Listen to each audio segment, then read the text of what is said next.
We know that Google is tracking us. We agree to it when we set up our phones. So we wanted to figure out what exactly Google is learning about us throughout the day. So here's what we're going to do. We have two identical phones. The only difference between these two phones is this one is in airplane mode. Both of the phones lack a SIM card, and they haven't been set up to access any Wi-Fi networks. So for all intents and purposes, these phones have no connection to a data network. We're going to keep them with us throughout the day. And while I travel around DC, we're going to figure out just what Google is finding out about me. Our first stop, Sim's Convenience Store, just outside our Fox bureau, for a quick coffee. From there, we took a walk to the Capitol and took a quick walk around the Senate office buildings, and then decided to hop in a car and head around town. Hello. We're going to the Children's Hospital, please. To run our test, we had to do more than walk the block, so we took a tour around our nation's capital. First, due north to the Children's National Medical Center Hospital, then west to St. Albans School and the National Cathedral. Our tour around town was a 14-mile journey that lasted more than an hour. The entire time, the phones had no access to the internet. Oh my goodness. Not a Wi-Fi connection and not any cellular data service. It almost seemed quaint to assume that Google wouldn't even be able to collect data on me.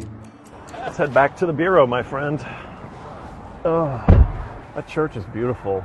Google's business model is simple. Collect data on its users and then use that data to sell targeted ads. It's a business model called surveillance capitalism.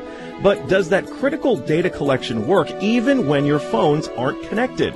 So we're back here at our Fox Bureau in DC, and we've got both of our phones exactly how we left with them. The only difference, really, I snapped a couple of bad selfies at the National Cathedral. But otherwise, they have stayed in my pocket for the entire day. So let's find out what they know. This is our man-in-the-middle device. It's basically a Wi-Fi network that these phones are going to connect to once we turn their Wi-Fi on. It's going to pass data through it on the way to Google. But on the way, we're actually going to get a copy of the same data that Google's going to get. We'll be able to decrypt it and then find out where we've been throughout the day. Within minutes, the numbers rolled in. The phone that wasn't on airplane mode registered more than 100 locations, 130 activities, and even 152 barometric readings.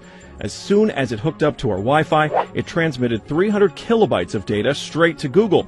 The phone even logged our exact locations, tracking us all around town, the Capitol, the hospital, the school, and the cathedral. Now you may notice what's missing here is the exact route that we took, but it got that data too. It knows when I got out of the car. The metadata has a time log down to the very second, tracking everything when they think that you're walking, riding, and yes, even getting out of the car. Okay, so you're thinking, this isn't a big deal. I'll just put my phone in airplane mode. Yeah, we thought of that too. This is the other phone that we had with us that no SIM card also remained in airplane mode the entire time. Let's see what kind of data it captured. The phone with airplane mode activated actually logged more locations and activities than the other phone, and it also transferred hundreds of kilobytes of data to Google as soon as it was activated. The only thing that's missing from this map is our stop at the Children's Hospital, but it still knows we were there. There it is. Exiting vehicle, 100% accuracy. Through complicated user agreements and free software, Google gets users to sign away their privacy for nothing. They're even following you in the places that most people would expect total privacy: government buildings, a children's hospital, a private school, a church. Every move you make, every step you take, Google is watching you.